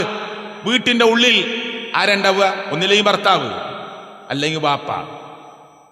അപ്പൊ നമ്മളൊരു വീടുണ്ടാക്കി, അന്നൊക്കെ ഈത്തപ്പന ഓല കൊണ്ട് മറച്ചുണ്ടാക്കിയ വീടാ, അത് ചെറിയ ചെറിയ വീടുകളാണ്. അതല്ലെങ്കിൽ മണ്ണ് കുഴച്ചുണ്ടാക്കുന്ന വീടാണ്. ആ വീട്ടിന്റെ ഉള്ളിൽ നിസ്കരിക്കാൻ ഒരു റൂമുണ്ട് എന്ന് വിചാരിച്ചോളൂ. ആ റൂമെന്ന് പുറത്തിറങ്ങി ബെഡ്റൂമിലേക്ക് ഇറങ്ങി ഉമ്മ, അല്ലെങ്കിൽ ഭക്ഷണം ഉണ്ടാക്കണ കിച്ചണിലേക്ക് പോയി ഉമ്മ. അപ്പൊ വാപ്പ ചോദിച്ചു ഉമ്മ എവിടെയാണ്? അപ്പൊ മക്കൾ പറയാം നിസ്കാരം കഴിഞ്ഞ് വീട്ടിലേക്ക് പോയി പറയോ. നിസ്കാരം കഴിഞ്ഞ് അവർ വീട്ടിലേക്ക് മടങ്ങിപ്പോയി. ഇരുട്ടുകൊണ്ട് പോലെ ആർക്കും തിരിച്ചറിയുമായിരുന്നില്ല. ആർക്ക്? ഭർത്താവിനും ബാപ്പാക്കോ? ഭർത്താവിനും ബാപ്പാക്കോ? ഇത് ചിന്തിക്കേണ്ട. ഈ പ്രയോഗം എന്താണ്? മൂടി പുതച്ചവർ വരും നിസ്കരിക്കാൻ സുബൈക്ക്. നിസ്കാരം കഴിഞ്ഞ ഉടനെ എന്താ? ഇരുട്ട് മാറുന്നതിന് മുമ്പ് പോകാനാണ് അവിടെ പ്രയോഗം. നോക്ക്, ഹീന യഖ്ളീന സ്വലാ, നമസ്കാരം കഴിഞ്ഞ ഉടനെ. പിന്നെ അവരവിടെ കൂടുതൽ സമയം നിൽക്കൂല, കാരണം ഇരുട്ട് മാറുന്നതിന് മുമ്പ് വീട്ടിലേക്ക് തിരിച്ചെത്താനാണ്. അപ്പൊ വീട്ടിന്റെ ഉള്ളിലാണെങ്കിൽ എന്തിനാണ് ഇരുട്ട് മാറുന്നതിന് മുമ്പ് വേഗം കിച്ചണിലേക്ക് പോണത്, ബെഡ്റൂമിലേക്ക് പോണത്? അവര് നിസ്കാരത്തിന്റെ റൂമെന്ന് ആകെ ചെറിയ വീട്ടിന്റെ ഉള്ളിലേക്ക് ഇറങ്ങുമ്പോ ഇരുട്ടുകൊണ്ട് അവരെ തിരിച്ചറിയുമായിരുന്നില്ല എന്ന് പറയുന്നത് ആർക്ക് തിരിച്ചറിയുമായിരുന്നില്ല എന്നാണ് ഈ പറയുന്നത്. അപ്പോ വെറുതെ ഈ പാവപ്പെട്ട മുസ്ലിം ഉമ്മത്തിനെ വളഞ്ഞു മൂക്ക് പിടിപ്പിക്കുവാനുള്ള പരിശ്രമം പണ്ഡിത ലോകത്തിന് ഭൂഷണമല്ല. അതാര് പറഞ്ഞാലും തെറ്റാണ്. പ്രമാണങ്ങളിൽ ഒന്നല്ല. ഞാൻ പറഞ്ഞു 150-ലധികം ഹദീസുകളിൽ ഇവർക്ക് സ്ത്രീകൾക്ക് ജമാഅത്തിനും ജുമഅക്കും വരാമെന്നത് പ്രമാണങ്ങളിൽ തെളിഞ്ഞു കിടക്കുന്നതാണ്. ഈ ഹദീസിനെ വിശദീകരിച്ചുകൊണ്ട് ഇബ്നു ഹജറുൽ അസ്ഖലാനി റഹിമഹുല്ലാ, വലിയ പണ്ഡിതനാണ്, ഷാഫി മദ്ഹബിലെ മഹാ പണ്ഡിതനാണ്. ആ പണ്ഡിതൻ പറയുന്നത് എന്താണ്? വഫിൽ ഹദീസ്, ഈ ഹദീസിൽ കേട്ടോളൂ, ഈ ഹദീസിൽ ഇസ്തിഹ്ബാബുൽ മുബാദറത്തി ബിസ്വലാത്തി സുബ്ഹി, സുബ്ഹി നേരത്തെയാക്കൽ സുന്നത്താണ് എന്ന് മനസ്സിലാക്കുന്നു. എന്ത്? ഈ ഹദീസിൽ ഇവർ നിസ്കാരം കഴിഞ്ഞ ഉടനെ മടങ്ങിപ്പോകുന്നൊക്കെ പറഞ്ഞല്ലോ. അപ്പോ കുറെ വൈകിപ്പിക്കാതെ സുബ്ഹി വളരെ നേരത്തെ നമസ്കരിക്കൽ സുന്നത്താണ് എന്ന് ഈ ഹദീസിൽ നിന്ന് മനസ്സിലാകുന്നു. പണ്ഡിതൻ പറയാ ഫി അവ്വലിൽ വക്തി, അതിന്റെ ആദ്യ സമയത്തു തന്നെ നിസ്കരിക്കലാണ് സുന്നത്ത് എന്ന് മനസ്സിലാകുന്നു. 2, പിന്നെ ആ പണ്ഡിതന് മനസ്സിലായത് എന്താ? ഇബ്നു ഹജറുൽ അസ്ഖലാനിയാണ് പറയുന്നത്, വജവാസു ഖുറൂജിൻ നിസാഇ, സ്ത്രീകൾക്ക് പുറപ്പെടാം എന്നും മനസ്സിലാകുന്നു. സ്ത്രീകൾക്ക് പുറപ്പെടൽ ജവാസ്, അനുവദനീയമാണ് എന്നതും മനസ്സിലാകുന്നു. ഇലൽ മസാജിദി, പള്ളികളിലേക്ക് അവർക്ക് പോകാം. എന്തിന്? പള്ളി ഉദ്ഘാടനം കാണാനില്ല, ഉദ്ഘാടനത്തിന്റെ തലേ ദിവസം പള്ളി കാണാനില്ല. പിന്നെ ജവാസു ഖുറൂജിൻ നിസാഇ, സ്ത്രീകൾക്ക് പള്ളിയിലേക്ക് പുറപ്പെടാമെന്ന് ഇലൽ മസാജിദി, അതിന് അനുവാദമുണ്ട് എന്ന് മനസ്സിലാകുന്നു. എന്തിന്? ലിശുഹൂദി സ്വലാത്തി ഫിൽ ലൈലി, രാത്രി പോലും അവർക്ക് നമസ്കരിക്കാൻ വേണ്ടി പള്ളിയിലേക്ക് പോകാമെന്നുകൂടി ഈ ഹദീസിൽ നിന്ന് മനസ്സിലാകുന്നു. ആരാ പറയുന്നത്? ഇബ്നു ഹജറുൽ അസ്കലാനി റഹിമഹുല്ലാഹ്. അപ്പൊ എത്ര ക്ലിയറാ. ഇനി പണ്ഡിതന്മാർക്ക് പറയാനുള്ള എന്താ അറിയോ? ഇതൊക്കെ ഉണ്ട്, ശരിയാണ്. സ്ത്രീകൾ പള്ളിയിൽ പോയിരുന്നു, അവർ ജമാഅത്തിൽ പങ്കെടുത്തിരുന്നു, അവർ ജുമായിൽ പങ്കെടുത്തിരുന്നു. പക്ഷേ ഹിജാബിന്റെ ആയത്തിറങ്ങിയിട്ട് പോയിട്ടില്ല. നബി സല്ലല്ലാഹു അലൈഹി വസല്ലം വഫാത്തായിട്ട് പിന്നെ ആയത്തിറങ്ങുമോ? നബി സല്ലല്ലാഹു അലൈഹി വസല്ലം വഫാത്തായി, മരിച്ചു, ലോകത്തുനിന്ന് വിട പറഞ്ഞു, പിന്നെ ആയത്തിറങ്ങുമോ? ഇല്ലല്ലോ. പിന്നെ ഒരായത്തുണ്ടാവില്ലല്ലോ. അപ്പോ നബി സല്ലല്ലാഹു അലൈഹി വസല്ലമയുടെ ഭാര്യമാർ നബി സല്ലല്ലാഹു അലൈഹി വസല്ലമയുടെ മരണശേഷം എഴുത്തിക്കാഫിരുന്നു. എഴുത്തിക്കാഫ് ജുമാ നടക്കുന്ന പള്ളിയിൽ വേണമെന്നാണ് ഈ എതിർക്കുന്ന ആളുകളുടെ അഭിപ്രായം. സാധാരണ നിസ്കാര പള്ളി പോലും പോരാ, പിന്നെ ജുമായുള്ള പള്ളി വേണമെന്നാണ്. എങ്കിൽ ഹദീസിൽ നിന്ന് കേട്ടോളൂ നിങ്ങൾ. അത് ആരുദ്ധരിക്കുന്ന ഹദീസ? ബുഖാരി ഉദ്ധരിക്കുന്ന ഹദീസാണ്. ആരായി ഹദീസ് പറയുന്നത്? ആയിഷ ബീബി റളിയല്ലാഹു അൻഹയാണ് പറയുന്നത്. നിങ്ങൾ ശ്രദ്ധിച്ചോളൂ. അൻ ആയിഷ റളിയല്ലാഹു അൻഹാ സൗജി നബി സല്ലല്ലാഹു അലൈഹി വസല്ലം, മുത്തുനബിയുടെ പ്രിയപ്പെട്ട പത്നി നമ്മുടെ ഉമ്മ ആയിഷ റളിയല്ലാഹു അൻഹയിൽ നിന്ന് നിവേദനം ചെയ്യുകയാണ്. അന്ന നബി സല്ലല്ലാഹു അലൈഹി വസല്ലം, നബി സല്ലല്ലാഹു അലൈഹി വസല്ലമ ആയിരുന്നു, കാന യഅ്തകിഫു, പ്രവാചകൻ ഇഅ്തികാഫിരിക്കുമായിരുന്നു. കാന യഅ്തകിഫു, പ്രവാചകൻ ഇഅ്തികാഫിരിക്കുമായിരുന്നു. എപ്പോ? അൽ അശ്റൽ ലവാഖിർ, അവസാനത്തെ 10 മുഹമ്മദ് മുസ്തഫ സല്ലല്ലാഹു അലൈഹി വസല്ലം ഇഅ്തികാഫിരിക്കും. മിൻ റമളാൻ, റമളാനിൽ അവസാനത്തെ 10. ഞാൻ പതുക്കെ പതുക്കെ ഓരോ പദവും വായിക്കുന്നത് അത് സ്പഷ്ടമായി മനസ്സിലാകാൻ വേണ്ടിയാണ്. ഹത്താ തവഫാഹു, മുഹമ്മദ് മുസ്തഫ സല്ലല്ലാഹു അലൈഹി വസല്ലമ മരണപ്പെട്ടു പോകുന്നത് വരെ അവസാനത്തെ 10 പ്രവാചകൻ സല്ലല്ലാഹു അലൈഹി വസല്ലം ഇഅ്തികാഫിരിക്കും. എന്നാൽ പ്രവാചകന്റെ വഫാത്തിന് ശേഷമോ സുമ്മ ഇഅ്തഖഫ അസ്വാജുഹു, മുത്തുനബിയുടെ ഭാര്യമാർ മുഹമ്മദ് സല്ലല്ലാഹു അലൈഹി വസല്ലമയുടെ, നോക്കൂ ഈ പ്രയോഗം ശ്രദ്ധിച്ചോളൂ, സുമ്മ ഇഅ്തഖഫ അസ്വാജുഹു മിൻ ബഅദിഹി, മുത്ത് റസൂൽ കരീം സല്ലല്ലാഹു അലൈഹി വസല്ലമയുടെ മരണശേഷം അവിടുത്തെ ഭാര്യമാർ ഇഅ്തികാഫിരിക്കുമായിരുന്നു. അപ്പൊ 10 ദിവസം ഇഅ്തികാഫിരുന്ന ഒരു ജുമാ ഉണ്ടാവില്ലേ? കുറെ ജമാഅത്ത് ഉണ്ടാവില്ലേ? ദുഹുറും അസ്റും മഗ്രിബും ഇശാഉം സുബഹിയും വരൂലേ? അല്ലാഹുവിന്റെ പ്രവാചകൻ സല്ലല്ലാഹു അലൈഹി വസല്ലം വഫാത്തായിട്ടും മരണശേഷവും അവിടുത്തെ ഭാര്യമാർ ഇഅ്തികാഫിരിക്കാറുണ്ടായിരുന്നു എന്ന് റിപ്പോർട്ട് ചെയ്യുന്നത് ആയിഷ ബീബി റളിയല്ലാഹു അൻഹയാണ്. ലോകത്തെ അറിയിക്കുന്നത് മഹാനായ, പ്രിയപ്പെട്ടവരെ, പണ്ഡിതനായ, ഹദീസിന്റെ ലോകത്ത് ഖുർആൻ കഴിഞ്ഞാൽ പിന്നെ മുസ്ലിം ഉമ്മത്ത് അഭിപ്രായ വ്യത്യാസമില്ലാതെ പറയുന്ന ബുഖാരി, മുസ്ലിം, ആ ബുഖാരിയിലാണ് ഇത് ഉദ്ധരിച്ചു വരുന്നത്.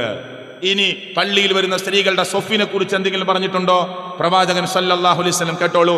അൻ അബീ ഹുറൈറ റളിയല്ലാഹു അൻഹു ഖാല, അബൂ ഹുറൈറ റളിയല്ലാഹു നിവേദനം ചെയ്യുന്ന ഹദീസ്, ഖാല റസൂൽ സല്ലല്ലാഹു അലൈഹി വസല്ലം, ഖൈറു സുഫൂഫിർ റിജാൽ, പുരുഷന്മാർക്ക് ഏറ്റവും നല്ല സൊഫ് അവ്വലുഹാ, സൊഫുകളിൽ ഏറ്റവും ആദ്യത്തെ സൊഫാണ്.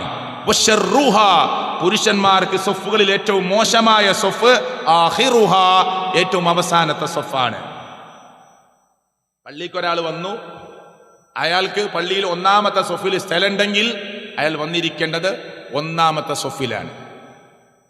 ജുമാഅത്ത് തുടങ്ങുന്നത് 12:30-ക്കാണ്. 11:45 ഒരാൾ വന്നു, എന്നാലും പോയിരിക്കും ഒരു മൂലക്കല്. അങ്ങനെയല്ല, എന്നാലും പോയിരിക്കും ബാക്കില്. ഞാനൊക്കെ ബാക്കിൽ ഇരിക്കേണ്ട ഒരാളാണെന്ന് തോന്നാൻ പാടില്ല. 1-ാമത്തെ സൊഫാണ് ഏറ്റവും പുണ്യമുള്ള സൊഫ്. 1-ാമത്തെ സൊഫിൽ വലതുഭാഗമാണ് ഏറ്റവും പുണ്യമായ സൊഫ്. എന്നിട്ട് പ്രവാചകൻ പറഞ്ഞു, 1-ാമത്തെ സൊഫിന്റെ വലതുഭാഗത്തിന്റെ കൂലി നിങ്ങൾക്ക് ശരിക്കും മനസ്സിലായിട്ടുണ്ടെങ്കിൽ നിങ്ങൾ തിക്കും തിരക്കും കൂടിയിട്ട് പള്ളിയിൽ നറുക്കെടുപ്പ് നടത്തേണ്ട അവസ്ഥ ഉണ്ടാകുമായിരുന്നു.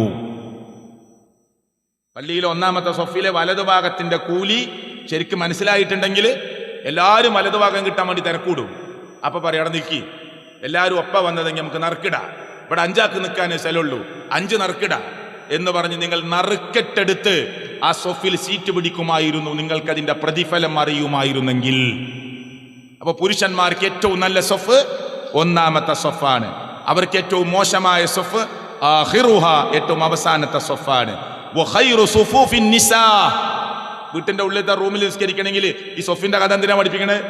എന്താ പറയണത്? വഖൈറു സുഫൂഫിൻ നിസാ, സ്ത്രീകൾക്ക് ഏറ്റവും നല്ല സൊഫ് ആഖിറുഹ, ഏറ്റവും അവസാനത്തെ സൊഫാണ്. വശർറുഹ, അവർക്ക് ഏറ്റവും മോശപ്പെട്ട സൊഫ് അവ്വലുഹ, ഏറ്റവും ആദ്യത്തെ സൊഫാണ്. നബി സല്ലല്ലാഹു അലൈഹി വസല്ലം കാലത്ത് ഇങ്ങനെ പുരുഷന്മാര് മുന്നിൽ, പിന്നെ കുട്ടികള്, പിന്നെ സ്ത്രീകളുടെ ഭാഗത്തുള്ള കുട്ടികള്, പിന്നെ മുതിർന്ന സ്ത്രീകൾ, അങ്ങനെയാണ് നിൽക്കുക. അവിടെയാണ് പഠിപ്പിക്കുന്നത്. ഒരു സ്ത്രീ ആദ്യം വന്ന് ഒന്നാമത്തെ സൊഫ് സീറ്റ് പിടിക്കുമ്പോൾ പുരുഷന്മാരുടെ നേരെ ബാക്കിലെ സൊഫാവും. അതുകൊണ്ട് നിങ്ങൾ ആദ്യം വരുന്നവർ ആദ്യം സ്ത്രീകൾ ബാക്കിലെ സൊഫിൽ ഇരുന്നോളൂ. അതാണ് നിങ്ങൾക്ക് ഏറ്റവും നല്ല സൊഫ്. പുരുഷന്മാരെ, നിങ്ങൾ ആദ്യം വന്നാൽ നിങ്ങൾ ഒന്നാമത്തെ സൊഫിൽ സീറ്റ് പിടിച്ചോളി. അതാണ് നിങ്ങൾക്ക് ഏറ്റവും ഹൈറായ സൊഫ്. ഇതൊക്കെ എന്തിനാണ് പ്രിയപ്പെട്ടവരെ പഠിപ്പിച്ചു കൊടുത്തത്? ഇത്ര അധികം ഒരു ഖുത്ബയിൽ ഇപ്പൊ നമുക്ക് ഒരു 150 ഹദീസ് ഉദ്ധരിക്കുക എന്നുള്ളത് സാധ്യമല്ല, അപ്രായോഗികമാണ്. ഞാനിവിടെ കുറേ പറഞ്ഞു. ഇനിയും എത്രയോ ഹദീസുകളുണ്ട്, എത്രയോ റിപ്പോർട്ടുകളുണ്ട്. എന്നിട്ടും ആളുകൾ ഇതിനെ എതിർക്കുന്നു. ഇസ്ലാമിന്റെ നിലപാട്, സ്ത്രീക്ക് പള്ളിയിൽ വരാം, അവർക്ക് നമസ്കരിക്കാം, അവർ നിങ്ങളുടെ അവരുടെ ഭർത്താക്കന്മാരോട് അനുവാദം ചോദിച്ചാൽ തടയാൻ പാടില്ല, തടയരുത് എന്ന് ഇസ്ലാമിന്റെ ഓർഡറാണ്. എന്നാൽ വലിച്ച് പള്ളിയിൽ കൊണ്ടുവരേണ്ട ആവശ്യമില്ല. ഈ ജുമാ ഖുത്ബയിൽ കേൾക്കുന്ന ഉപദേശങ്ങൾ അവർക്ക് കേൾക്കാം, അവർക്ക് പഠിക്കാം, അവർക്ക് മനസ്സിലാക്കാം. അതല്ലാത്ത വിജ്ഞാനപ്രദമായ ക്ലാസുകളിൽ അവർക്ക് വരാം. എന്നാൽ ഫിത്നയുടെ കാലം വന്നാൽ അവർക്ക് പുറത്തിറങ്ങാൻ പാടില്ല. എന്നാൽ ഇന്ന് പ്രിയപ്പെട്ടവരെ, എല്ലാ സ്ഥലത്തും സ്ത്രീകൾ വരുന്നില്ലേ? ഓട്ടോറിക്ഷയിൽ പോകുന്നില്ലേ? ബസ്സിൽ പോകുന്നില്ലേ? ട്രെയിനിലില്ലേ? ഫ്ലൈറ്റിലില്ലേ? മാർക്കറ്റിലില്ലേ? ഫിഷ് മാർക്കറ്റിലില്ലേ? വെജ് മാർക്കറ്റിലില്ലേ? റേഷൻ കടയിലില്ലേ? ഒരു ജാഥ റോഡിലൂടെ പോകുമ്പോ ആ നിസ്കാര കുപ്പായോ പറഞ്ഞിട്ടിട്ടല്ല, ആ മാക്സിട്ട് ഓടി ഒന്ന് കാണുന്നില്ലേ? നബിദിന റാലി കാണാൻ വരുന്നില്ലേ? ഇനിയിപ്പോ നാളെ റിസൾട്ടാണ്, സ്ത്രീകളൊക്കെ റോഡിലുണ്ടാവില്ലേ? അവിടേക്കൊക്കെ പറഞ്ഞേക്കാം. ഭർത്താവിന്റെ കൂടെ, ആങ്ങളന്റെ കൂടെ, ബാപ്പാന്റെ കൂടെ, മകന്റെ കൂടെ നട്ടുച്ചക്ക് ജുമയ്ക്ക് വന്ന ഫിത്തിന ഉണ്ടോ? നമ്മളെ സ്ത്രീകൾ പുറത്തിറങ്ങിയ പ്രശ്നമുണ്ടോ? എവിടേക്കും പറഞ്ഞേക്കാൻ പാടില്ല. അവർ വീടിന്റെ ഉള്ളിൽ ഒതുങ്ങിയിരിക്കണം. അവരുടെ വീടിന്റെ ഉള്ളാണ് അവർക്ക് ഏറ്റവും ഹൈറ്. ഒരു തർക്കമില്ല ഇസ്ലാമിക ലോകത്ത്. എന്നാൽ എല്ലാ സ്ഥലത്തും സ്ത്രീകളുണ്ട്. അവർ പഠിക്കാൻ പോണ്, അവർ മാർക്കറ്റിൽ പോണ്, ആ പർച്ചേസിങ്ങിന് പോണ്, ടെക്സ്റ്റൈൽസിൽ പോണ്. റമദാനിലൊക്കെ ഷട്ടറായി തലാണ്, തിരക്കുണ്ട്. പക്ഷേ ഭർത്താവിന്റെ കൂടെ, ബാപ്പാന്റെ കൂടെ, ആങ്ങളന്റെ കൂടെ, മകന്റെ കൂടെ ഒരു സ്കൂട്ടറിലോ ബൈക്കിലോ കാറിലോ നടന്നിട്ടോ പള്ളിക്ക് വന്നാൽ അവിടെ പോകരുത്. ഫിത്തിന. അതെന്താണ്? ആ ഫിത്തിന എന്താണ്? അത് ലോകത്തിന് അറിയണം. ഹറമിലെ ഇമാമുകളുടെ പ്രസംഗം അങ്ങനെ യൂട്യൂബിലൊക്കെ ഇടും. അവരും പറയുന്നുണ്ട്. കാരണം പള്ളിയിൽ പോയി പരിചയമില്ലാത്ത ആളുകൾ ഉംറക്ക് വരുന്നു, ഹജ്ജിന് വരുന്നു, അവിടെ സിയാറത്തിന് വരുന്നു. എന്നിട്ട് അവിടെ നിന്ന് വീഡിയോ എടുക്കുകയാണ്, അവിടെ ഫോട്ടോ എടുത്ത് കളിക്കുകയാണ്. ഇസ്ലാമികമല്ലാത്ത വേഷവിധാനങ്ങളിൽ ഹറമിന്റെ ഉള്ളിലേക്ക് കയറുകയാണ്. മര്യാദയ്ക്ക് തട്ടമിടാതെ വരുന്നു. അപ്പൊ ഹറമിലെ ഇമാമുകൾ ഖുതുബയിൽ പറയും, ഇത് അള്ളാഹുവിന്റെ ഭവനമാണ്, പടച്ചവൻ ഏറ്റവും പരിശുദ്ധമാണ് എന്ന് പറഞ്ഞ ഹറമാണിത്. അതുകൊണ്ട് സ്ത്രീകളെ, നിങ്ങൾക്ക് ഇസ്ലാമികമായ മര്യാദയും മതവും പാലിക്കാൻ പറ്റുന്നില്ലെങ്കിൽ നിങ്ങളോട് വരരുത്. എത്രയോ വട്ടം പറയലുണ്ട്. അതിപ്പോ നമ്മൾ ഈ പള്ളി എന്നും പറയും. ഇസ്ലാമികമായ പള്ളി എന്നല്ല, സ്ത്രീകൾക്ക് എവിടെ പുറത്തിറങ്ങി പോകുമ്പോൾ ഇസ്ലാമിന്റെ മര്യാദയുണ്ട്, അദബുണ്ട്, വേഷവിധാനങ്ങളുണ്ട്. അതല്ലാതെ മാർക്കറ്റിക്ക് വേറൊരു വേഷം, പള്ളിയിലേക്ക് വരുമ്പോൾ വേറെ ഡ്രസ്സ്, അങ്ങനെയില്ല. സ്ത്രീകൾക്ക് എപ്പോഴും ഇസ്ലാമികമായ മര്യാദയുണ്ടാകണം. രാഷ്ട്രീയത്തേക്ക് ഇറങ്ങുമ്പോൾ വേറെ വേഷം, അതൊന്നുമില്ല. എപ്പോഴും ഒരേ ഡ്രസ്സാണ്, അല്ലേ? പുരുഷന്മാർക്ക് രാഷ്ട്രീയത്തേക്ക് ഇറങ്ങുമ്പോൾ നിസ്കാരമില്ല എന്നുണ്ടോ? ഓടടാ ഓട്ടായിരുന്നു ഇന്നലെ വരെ, അല്ലേ? ഇടതും വലതുമൊക്കെ ജമാഅത്തില്ല, നിസ്കാരമില്ല, ഓടടാ ഓട്ടം. അങ്ങനെ ഉണ്ടോ ദീനില്? ഇല്ല. രാഷ്ട്രീയത്തിൽ പ്രവർത്തിക്കാം, അതിനൊന്നും പ്രശ്നമില്ല. നിസ്കാരം പോകാൻ പാടില്ല, ദീന് വിട്ടുപോകാൻ പാടില്ല. ഇനി നാളെ റിസൾട്ട് വരും. അവിടെ ചിലപ്പോൾ തന്റെ പാർട്ടി വിജയിക്കും, വേറൊരു തന്റെ പാർട്ടി പരാജയപ്പെടും. അതൊക്കെ ഈ ദുനിയാവിലെ ചെറിയ ചെറിയ പ്രശ്നങ്ങളാണ്. ഒരാളെ സ്ഥാനാർത്ഥിയാക്കാത്തിന്റെ പേരിൽ അയാൾ കണ്ടുചാടി. ചിന്തിച്ചു നോക്ക് നിങ്ങൾ. ആർക്ക് പോയി സ്ഥാനാർത്ഥിയാക്കാത്തതിന്റെ പേരിൽ കുളത്തിച്ചാടുക, കെട്ടിച്ചാടുക, തൂങ്ങിച്ചാവുക. ഇനി നാളെ റിസൾട്ട് വരുമ്പോ ഒരു പഞ്ചായത്ത് ഇലക്ഷനാണ്, ഒരു ബ്ലോക്കിലേക്കുള്ള ഇലക്ഷനാണ്, ഒരു ഡിസ്ട്രിക്റ്റിലേക്കുള്ള ഇലക്ഷനാണ്. റിസൾട്ട് വരും. അവിടെ അമിതാവേശം ഒരു മുസ്ലിമിന് പാടില്ല. മുട്ടിച്ചുരുട്ടി അപ്പുറം നിൽക്കുന്ന പ്രതിപക്ഷത്തെ ബഹുമാനിക്കാതെ തോന്നിവാസങ്ങളും തെറിവിളികളും ഒരു മുസ്ലിമിന് പാടില്ല. റിസൾട്ട് വന്നതിന്റെ പേരിൽ മഗ്‌രിബിന്റെ നേരത്ത് റോഡിലൂടെ മുദ്രാവാക്യം വിളിച്ച് ഒരു പ്രകടനം പോകുമ്പോ എന്റെ നിസ്കാരത്തിന്റെ സമയമായി, അത് കഴിഞ്ഞിട്ട് വരാമെന്ന് പറഞ്ഞ് പോരണം. അവിടെയാണ് മുസ്ലിം. കഴിയോ? ഇസ്ലാം നിലനിർത്തി പോകാൻ പ്രയാസമാണ്. ആവേശമല്ല മതം, ആദർശമാണ് അള്ളാഹുവിന്റെ മതം, ആവേശമല്ല മതം, ആദർശമാണ് ഇസ്ലാം എന്ന് മനസ്സിലാക്കാൻ മുസ്ലിങ്ങൾക്ക് കഴിയണം. ഞാൻ സാന്ദർഭികമായി പറഞ്ഞു എന്ന് മാത്രം. സർവശക്തനായ അള്ളാഹു നമുക്ക് ചിന്തിക്കാനും ആലോചിക്കുവാനുമുള്ള സന്മനസ് അള്ളാഹു നമുക്ക് പ്രദാനം ചെയ്യുമാറാകട്ടെ. കാര്യങ്ങളെ കാര്യങ്ങളായി പഠിക്കാനുള്ള ഖൈറ്, വേർതിരിച്ച് മടിക്കാനുള്ള, വേർതിരിച്ച് മനസ്സിലാക്കാനുള്ള ഏറ്റവും നല്ല ആ സാഹചര്യം സർവശക്തനായ റബ്ബ് നമുക്ക് പ്രദാനം ചെയ്യുമാറാകട്ടെ. അതുകൊണ്ട് സാമൂഹ്യ ഇടപെടലുകൾ നമുക്ക് ആവശ്യമാണ്. രാഷ്ട്രീയ പ്രവർത്തനങ്ങൾ മുസ്ലിങ്ങൾക്ക് ആവശ്യമാണ്. ഇതൊരു ജനാധിപത്യ രാജ്യമാണ്, ഒന്നും മാറി നിൽക്കാൻ പാടില്ല. പക്ഷെ അവിടെയൊക്കെ ഒരു മുസ്ലിമിൻ്റെതായ ക്വാളിറ്റി കാണിക്കണമെന്ന് പ്രത്യേകം ഓർമ്മപ്പെടുത്തുകയാണ്. അല്ലാഹു തആല ചിന്തിക്കുന്ന ആലോചിക്കുന്ന ഏറ്റവും നല്ല ആ വിശ്വാസികളുടെ കൂട്ടത്തിൽ, മുഅ്മിനീങ്ങളുടെ കൂട്ടത്തിൽ എന്നെയും നിങ്ങളെയും ഉൾപ്പെടുത്തി അനുഗ്രഹിക്കുമാറാകട്ടെ. അൽഹംദുലില്ലാഹ് വസ്സലാത്തു വസ്സലാമു അലാ റസൂലില്ലാ വഅലാ ആലിഹി വസഹ്ബിഹി അജ്മഈൻ. ഇത്തഖുല്ലാഹ്. അള്ളാഹുവിനെ സൂക്ഷിച്ച് ജീവിക്കണേ എന്ന് എന്നോടും നിങ്ങളോടും ഞാൻ ഒരിക്കൽ കൂടി ഓർമ്മപ്പെടുത്തുകയാണ്, വസിയത്ത് ചെയ്യുകയാണ്. പറഞ്ഞ വിഷയം വിശാലമായതുകൊണ്ടാണ് ആ വിഷയത്തിലേക്കുള്ള ഹദീസുകൾ മാത്രം കേൾപ്പിക്കാൻ ശ്രമിച്ചിട്ടുള്ളത്. ഞാൻ രാഷ്ട്രീയത്തിൻ്റെ 1-2 വാചകങ്ങൾ പറഞ്ഞത് സാന്ദർഭികമായി ഇപ്പം പറയേണ്ടതാണ് എന്ന നിലക്കാണ്. പറഞ്ഞ വിഷയത്തിലേക്ക് തന്നെ പ്രിയപ്പെട്ടവരെ, ധാരാളം വചനങ്ങളും ഇബാറത്തുകളും തഫ്സീറുകളും ഒക്കെ നമുക്ക് ഇനിയും വായിക്കാനുണ്ട്.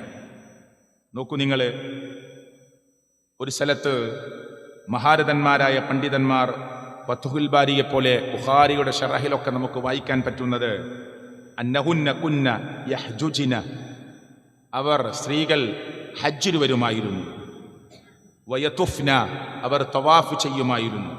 വയഖ്റുജിന, അവർ പുറപ്പെടുമായിരുന്നു. ഇലൽ മസാജിദ്, പള്ളികളിലേക്ക്. എപ്പോ? ഫീ അഹ്ദിൻ നബി സല്ലല്ലാഹു അലൈഹി വസല്ലം, നബി സല്ലല്ലാഹു അലൈഹി വസല്ലമയുടെ കാലഘട്ടത്തിൽ, പിന്നെ നബി സല്ലല്ലാഹു അലൈഹി വസല്ലമയുടെ കാലത്തിന് ശേഷവും. അപ്പം പിന്നെ ഈ ഹിജാബിൻ്റെ ആയത്ത് അതൊക്കെ നമ്മൾ സാധാരണ സംസാരത്തിൽ ആളുകൾക്ക് പറഞ്ഞ് മനസ്സിലാക്കി കൊടുക്കണം. അതിനൊന്നും ഒരു വലിയ തർക്ക വിതർക്കം നടത്തി തെറ്റേണ്ട വിഷയമൊന്നുമില്ല. ഒരു സ്ത്രീക്ക് പള്ളിക്ക് വരാം. അപ്പോൾ വലിയ ഗണ്ഡന മണ്ഡനമൊക്കെ നടത്തുന്ന ഉസ്താദുമാർ വരെ ലാസ്റ്റ് പറഞ്ഞെന്തെന്ന് വെച്ചാൽ കിളവികളായ പെണ്ണുങ്ങൾ പോയിക്കോട്ടെ എന്നാണ്. മനസ്സിലായില്ലേ? എന്താ ഈ കിളവി? അപ്പോൾ ഹദീസ് മാറുമോ? കിളവികൾ എന്ന് പറഞ്ഞാൽ എന്താ? കുറച്ച് പ്രായമായ സ്ത്രീകൾക്ക് പോകാം. അതിനോടെ ഹദീസ് പ്രായമായ പോകാന്നുള്ള ഇല്ല. എല്ലാത്തിനും ഒരൊറ്റ ഹദീസാണുള്ളത്. അപ്പോൾ കിളവിക്കും പോകാം, യുവതിക്കും പോകാം. ഇസ്ലാമിൻ്റെ മര്യാദ പാലിച്ചു പോകണം. നമ്മുടെ നാട്ടിലെ സ്ത്രീകളുടെ വേഷമൊക്കെ വളരെ മോശമായിക്കൊണ്ടിരിക്കുകയാണ്. ഞാൻ തൃശ്ശൂരിലാണ് സ്ഥിരമായിട്ട് ഖുത്ബ പറയേണ്ടത്. ഇടക്കിടക്ക് ലീവ് എടുക്കാറുണ്ട്. അവിടെ എൻട്രൻസ് കോച്ചിങ് ഒക്കെ നടക്കുന്ന ഒരുപാട് കോളേജുകൾ ചുറ്റുമുണ്ട്. അവിടെ ഞാൻ മിമ്പറിൽ പറയാറുണ്ട് ഇടക്കിടക്ക്. വ്യത്യസ്ത കോലത്തിൽ അവിടെ പെൺകുട്ടികൾ പള്ളിയിലേക്ക് വരും. ഞാൻ പറയും, വരരുത്. നിങ്ങൾ അള്ളാഹുവിൻ്റെ ഇഷ്ടപ്പെടുന്ന, റബ്ബിന് ഇഷ്ടപ്പെടുന്ന, ദീനിന് ഇഷ്ടപ്പെടുന്ന വേഷവിധാനമില്ലാതെ ഈ പള്ളിയിലേക്ക് നിങ്ങൾ വരരുത് എന്നാ നമ്മളവിടെ പറയല്. എന്തിനാണ്? അപ്പം അത് മാത്രം എടുത്തിട്ട് പള്ളിക്ക് വരരുത് എന്ന് പറഞ്ഞു എന്ന് പറഞ്ഞാലോ? അതിൻ്റെ മര്യാദയും അദബും പാലിക്കാൻ പറ്റാത്ത ഒരാൾ പള്ളിയിൽ വരാൻ പാടില്ല. പള്ളിയിൽ നല്ല പള്ളിക്ക് അങ്ങോട്ട് കയറുമ്പോൾ പർദ്ദ, പള്ളിയിൽ നിന്ന് പോകുമ്പോൾ പിന്നെ പാൻറ്റും ടീഷർട്ടൊക്കെ ഇട്ട് പോയാലോ? അങ്ങനത്തെ ഒരാൾ നമ്മൾ ശ്രദ്ധയിൽപ്പെട്ടാൽ നമ്മൾ പറയും പള്ളിക്ക് വരരുത് എന്ന് പറയും. അതിൻ്റെ അർത്ഥം പുറത്തേക്ക് അങ്ങനെ പോകാനാണോ? ആൺവേഷം കെട്ടുന്ന പെണ്ണിനെയും പെൺവേഷം കെട്ടുന്ന ആണിനെയും അള്ളാഹു ശപിച്ചൂന. അതുകൊണ്ട് പള്ളിക്ക് വരുന്ന, അള്ളാഹുവിൻ്റെ ദീന് മനസ്സിലാക്കിയ ഈ പള്ളിയിൽ ജുമാക്ക് കൂടിയ ആളുകളോട് എനിക്ക് പറയാനുള്ളത്, പള്ളിയുമായി ബന്ധപ്പെട്ടതല്ല, നമ്മുടെയൊക്കെ ഭാര്യമാരുടെയും മക്കളുടെയും വേഷവിധാനങ്ങൾ അള്ളാഹുവിന് ഇഷ്ടപ്പെട്ടതാണോ? അവിടെ ഗഡ്സില്ലേ ഭർത്താവിന്? നിങ്ങൾ പറഞ്ഞാൽ കേൾക്കൂലേ? നിങ്ങൾ പറഞ്ഞാൽ കേൾക്കാത്ത ഭാര്യയാണോ നിങ്ങളുടെ ഭാര്യ? നേരെ തലമറച്ച് നടക്കാൻ നിങ്ങൾ പറഞ്ഞാൽ അനുസരിക്കാത്ത ഭാര്യയാണോ നിങ്ങളുടെ ഭാര്യ? അത് പറ്റുമോ ഇസ്ലാമിൽ? അങ്ങനെ അർരിജാലു ഖവ്വാമുന അലൻ നിസാ, മേൽനോട്ടം പുരുഷനാണ് എന്ന് പറഞ്ഞത് അടിച്ചമർത്താൻ അധികാരമുണ്ട് എന്നല്ല, മറിച്ച് അധികാരമുണ്ട്. നിനക്ക് അവളോട് പറയാം. ദീനാണ് പറയുന്നത്. ഇനി സ്ത്രീകൾ മനസ്സിലാക്കുക, നിങ്ങളുടെ ഭർത്താവ് പറയാണ്, കല്യാണമുണ്ട് കുടുംബത്തിൽ, എൻ്റെ മുഖമക്കനെയും സലഫി മഫ്തിയും ഒന്നും വേണ്ട, തട്ടൊന്നും നേരെ ചുറ്റിട്ടൊന്നും ഇടാൻ പറ്റൂല. അനുസരിക്കേണ്ട ആവശ്യമില്ല. ഭർത്താവിന് അനുസരിക്കേണ്ട ആവശ്യമില്ല. അള്ളാഹ്ക്കെതിരെ എപ്പോൾ പറഞ്ഞോ ഭർത്താവ് അനുസരിക്കേണ്ട ആവശ്യമില്ല. നിങ്ങളെ ഭർത്താവ് പറയാൻ അനുസരിക്കേണ്ട ആവശ്യമില്ല. അതല്ലാത്ത എന്തു പറഞ്ഞാലും ഭർത്താവിന് അനുസരിക്കണം. പടച്ചവനെതിരാവാത്ത ഏത് വിഷയം, ഒരു ഗംഭീരമായ കല്യാണം കുടുംബത്തിൽ നടക്കുക, പക്ഷെ ഭർത്താവിന് ഇഷ്ടമല്ല കല്യാണത്തിന് പോണത്, പോവാതിരിക്കണം എന്നാ പണ്ഡിതന്മാര് പറഞ്ഞത്. എന്തോ നിനക്ക് അപകടമുണ്ടാക്കുന്ന അല്ലെങ്കിൽ അയാൾക്ക് ഇഷ്ടപ്പെടാത്ത എന്തോടെ നടക്കുന്നുണ്ട്, അയാൾ ദീനിയാണ്, ഭർത്താവ് പറയാണ് എനിക്കിഷ്ടമല്ല ആ കല്യാണത്തിന് പോകുന്നതെന്ന് പറഞ്ഞാൽ പോവണ്ടെന്നാ പണ്ഡിതന്മാര് പറഞ്ഞത്. എന്നാൽ അള്ളാഹുവിനെതിരെ നിന്റെ ഭർത്താവ് പറഞ്ഞാലോ അനുസരിക്കരുത്. സ്ത്രീകൾ കഞ്ചാവും മയക്കുമരുന്നും കള്ളും കുടിക്കുന്ന കാല ഭർത്താവ് പറയാ കുടിക്കണോ? പാടില്ല.